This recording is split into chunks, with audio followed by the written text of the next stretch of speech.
Hello everyone and welcome back to my channel. Today I will be stuffing my cash envelopes for the month of January.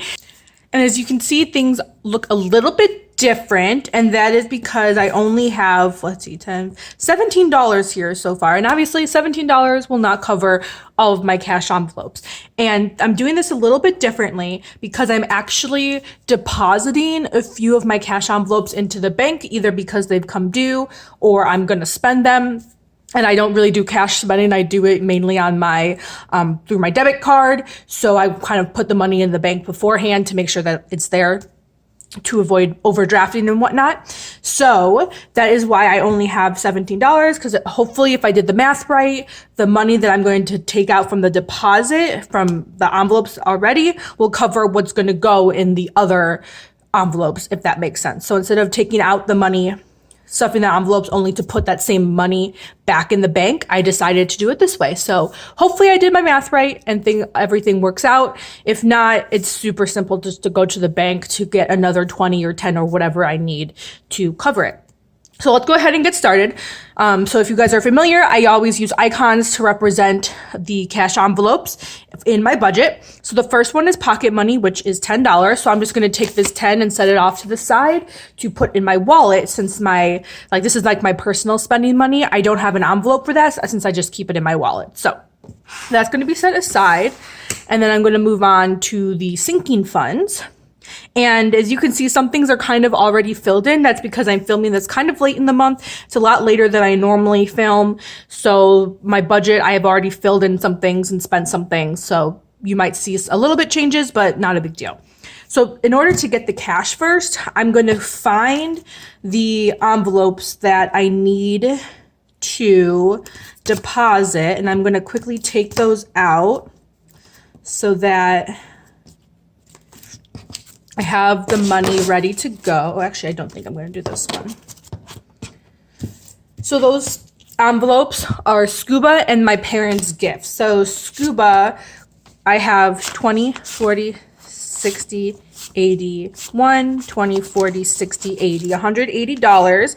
And we're actually going scuba diving this month. I actually already paid for it, which is why this needs to go in the bank. So this envelope is not being stuffed this month because it's being spent, so that has been empty.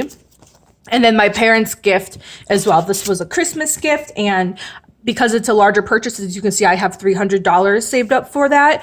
It hasn't actually been purchased yet. I let them pick it out, and then I'll just purchase it, and they haven't told me what they want yet. But because I know it's going to be coming up relatively soon, I would rather have that money sitting in the bank earning barely any interest, but still earning something, rather than just sitting in a cash envelope. So those are the items that I'm going to be emptying today, and I added them to my cash. So now I believe I have enough to get started. So the first envelope I have here is Black Friday, Cyber Monday.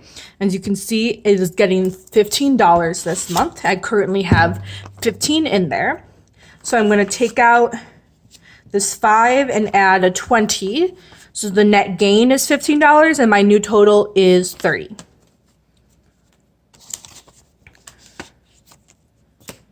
Up next is Erin Condren, and this gets $30.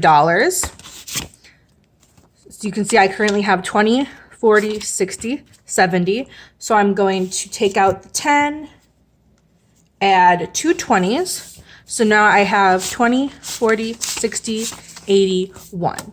And I typically like to have larger bills because larger bills mean you have fewer bills and the envelope is thinner. But because I spend money at Erin Condren like once every other couple months or so, because mainly for the seasonal surprise boxes, I like to have, like, the biggest bill I like to keep in this envelope is $20. Same with medicals, you'll see coming up, because I do spend them frequently. So this is one of the exceptions that I have. And then the other exception, again, is medical. I like to have smaller bills for this. So I currently should have 170. So 20, 40, 60, 80, 20, 40, 60, 5, 6, 7, 8, 9, 10. Yep, so 170. And I'm currently adding $100.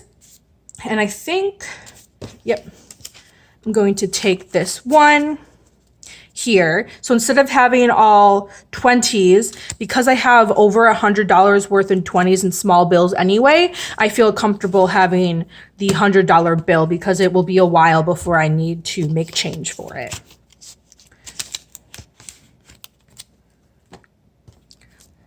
Up next is technology, and it currently has $7.50. So 1, 2, 3, 4, 5, 6, 7, 50. And I'm adding a 25. Take a 20 and a 5. So it currently has $7.75. And this is saving up for mainly a new phone, but also any other electronics I may need. And recently I've been getting this notification on my laptop saying that my battery is not sufficient enough. So I'll probably have to replace that. And that money will come out of technology. So up next are the joint sinking funds. So let me go into the joint budget in my planner. So up first is Amazon Prime, and I currently have $100, and I will be adding a 10 to make it $110. And this bill is a total of $120, and it's actually due next month in February. So I'll add $10 next month and then just deposit all that money so that it can be paid. Up next is Geico. It currently has 36, 20, 35, 6. And we are adding 12. So let's see. So 20, 40, 5, 6, 7, 8. Okay. And then this one we actually recently paid. This is due in October, I want to say. So we are still, actually we're roughly halfway through, I guess, or just a little under halfway through with this bill. But it's nice to kind of pay a little bit every month towards larger bills, so it's not as much as like a blow when it comes due. Holiday, we actually aren't adding anything this month because we are mainly saving up for our move, which is why we put in more than we normally do. But again, we're trying to save up for that since we will be moving. Well, our lease is up in July, so we'll be moving late June, early July time frame. So we want to make sure we have enough money saved up for that. Same with Peru. We are not adding anything this month. We do have a lot saved up. It's roughly a little over $3,000, and our goal is around $6,000 for the both of us. So we're a little over halfway there. And I think originally when we started saving up for Peru, our plan was to go in 2020, and obviously that did not happen.